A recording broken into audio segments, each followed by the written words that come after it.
Praise the lord. దేవుని ఆత్మ మీ మీద ఉన్నది గనుక మీరు ధన్యులు.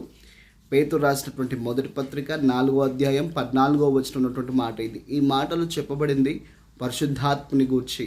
ఇది పరిశుద్ధాత్ముని కాలం అని మనందరికీ తెలుసు. యేసు క్రీస్తు ప్రభువారు వాగ్దానం చేసిన ప్రకారంగా ఆయన ఆరోహణమై వెళ్తూ పరిశుద్ధాత్ముని మన కొరకు పంపిస్తా అని చెప్పి ఆ పరిశుద్ధాత్ముని మన కొరకు పంపించాడు. ఆయనే ఆదరణకర్త. కాబట్టి మనం గుర్తించవలసినటువంటి విషయం ఏంటంటే, ఆయన తన బిడ్డల్ని ఒంటరిగా వదిలేయడం అనేది ఆయన ఉద్దేశం కాదు. కాబట్టి ఆయన నీకు నాకు తోడుగా ఉండేకి పరిశుద్ధాత్ముని పంపించాడు. పరిశుద్ధాత్ముడు శక్తివంతుడు అనే విషయాన్ని మర్చిపోరాదు.